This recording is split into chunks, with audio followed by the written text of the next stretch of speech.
Welcome to Movement Memos, a TRUTHOUT podcast about things you should know if you want to change the world.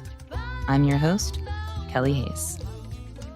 As Black Lives Matter protests continue to play out around the country, images of protesters squaring off with police in Portland have inflamed debates about peacefulness, violence, and respectability. Some critics have pointed to the riots of the late 60s, claiming that the civil rights movement was derailed by those who resorted to violent tactics in the streets.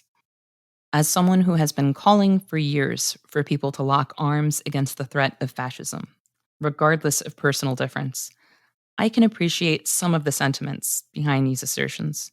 But I too see some tired historical patterns at work. It is very easy, as Nathan J. Robinson recently wrote in Current Affairs, to blame groups whose actions frustrate us for larger outcomes that disappoint us. This phenomenon can be observed in arguments that particular riots derailed the civil rights movement, despite innumerable efforts to derail civil rights organizing, and a disastrous presidential campaign waged by Hubert Humphrey against Richard Nixon. Some people have blamed those who riotously rebelled against anti-Black violence for Nixon's election, despite the many factors working in Nixon's favor, including Humphrey's incompetence as a candidate. We are seeing a similar narrative being spun now. Even though Joe Biden is not a terribly formidable opponent, we are being told that if Trump wins, it will be the fault of people who threw soda cans at police after being brutalized and terrorized their entire lives, rather than the fault of people who have enabled Trump and those who paved the path to his violence.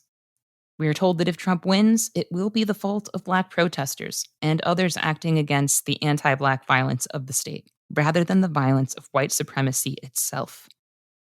We have similarly seen claims that the LA Rebellion of 1992 led to a newfound enthusiasm for mass incarceration and austerity among Democrats, even though such accelerations had been well underway throughout the 1980s.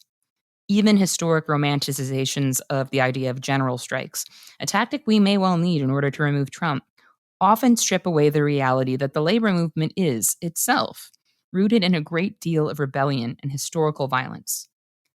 But blaming rioters for the outcomes of presidential elections is much worse than whitewashing the history of the labor movement in the United States. Because blaming those with the least power for what unfolds at the highest levels of government is an abdication of responsibility. Why would I trust someone who paints the marginalized as the problem because they are demonized? And why would I trust people who say that our communities must be controlled in a manner that demonization dictates? Demonizing people while demanding their vote is, to put it mildly, a flawed strategy. It's also absurd. When water sits too long on the stove and boils over, do we lecture the water for jumping out of the pot? Black people are tired of being murdered without consequence. They are tired of employing all manner of protest, only to be briefly applauded or spit at and then cast aside. Decrying a lack of nonviolent direct action training among people who are tossing plastic bottles at police will not transform them into Alinsky-style organizers, which also shouldn't be the goal. It takes a certain level of belief in liberal politics to blame those who benefit the least from such politics for the failures of the Democratic Party. Many of us are unlikely to survive another 4 years of Trump without winding up in a cage. Many will not survive at all. There are horrors ahead, regardless of who wins, to be sure. But the importance of derailing full-blown fascism is not lost on me. But how the Democrats win and who is sold out or ground under in the process matters. I will not sanctify this system to save it from a fascist, because burying the truth about how we got here will not help us escape. Folks who have positioned leftists as the problem in this moment have found an easy mark in Portland. And this is true of both conservatives and liberals who are taking aim at direct actions that they consider violent. Portland is largely white, which allows people to attack the actions of protesters without directly criticizing Black protesters around the country who may have also destroyed property or thrown objects at police. But the targeted goal is the same: to foster the idea that good liberals aren't like that. So centrists should relate to them and share their goals. Liberals are demanding cooperation from the left and from the most oppressed people in the US, not just at the polls, where our executive options are extremely limited, but also in how we endure an era of collapse. The idea that unrest can be kept at bay as a society falters is folly. Unrest will be part of the current political moment. Pivots in energy and expression are important because narratives are easily lost amid chaos. But if unrest is the key to Trump's victory, then liberals need to figure out how to leverage unrest and the potential for unrest to their own advantage, because they simply do not have the power to wish it away. I will organize for collective survival and for collective liberation. But as someone who wants to dismantle the oppressions that uphold this system, I will not play into ahistorical notions of what these institutions are in order to rally people to protect them. I will not insult Black and Native people who have righteously rebelled by asking them to pledge allegiance to a country that has violently excluded them from its social contract since its bloody inception. I believe that marginalized people are capable of processing the need for a united front.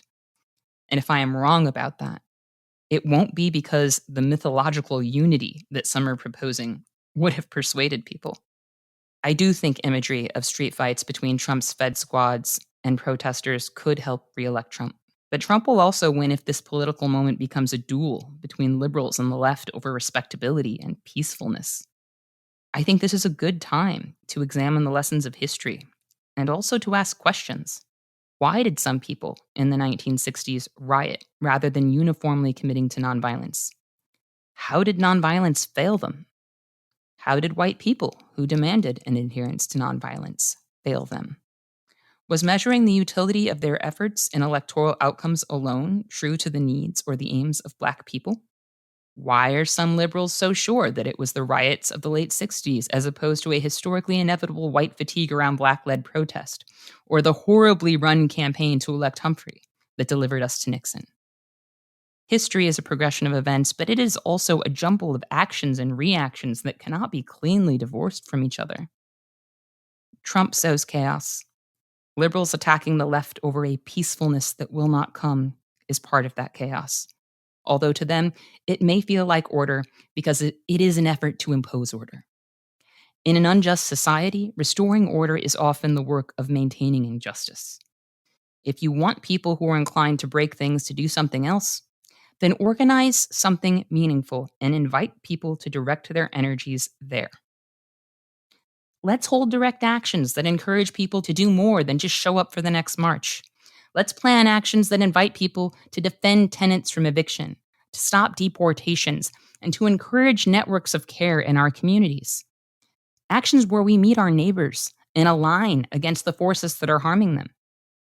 Militancy has a place, and that place is the discipline with which we sustain one another's survival. Because even larger storms are looming in the distance, and we need to be anchored to one another when they arrive. As an organizer, I will not ask people to claim unity where it does not exist. I will not ask people to pledge allegiance to anything or romanticize anything that would kill them. I will not tell people they must publicly fetishize social contracts that were never meant to include them and rarely have. What I will do is tell people that living to fight another day is always part of my strategy, and that, come what may, and whatever tactics we must employ, we are worth it. The things we believe in are worth it. The future that could be is worth it. And survival is worth it, because without that, there is nothing else.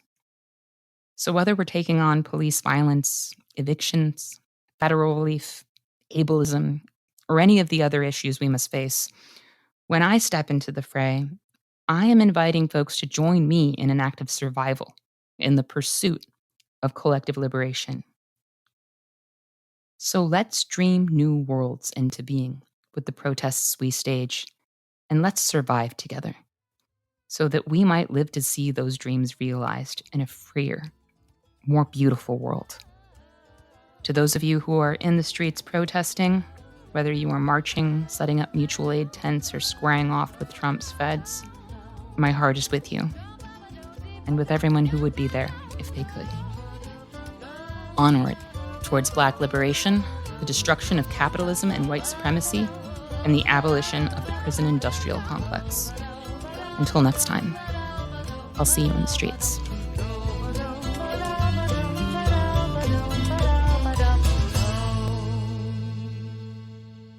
Thank you for listening to Movement Memos. This show wouldn't exist if it weren't for TruthOut, and TruthOut's independent news and commentary wouldn't exist without listeners and readers like you. We have no paywalls, no corporate sponsors, and no ads, except for fundraising appeals like this one. So if you can and would like to support our work, please consider dropping by truthout.org to make a donation today.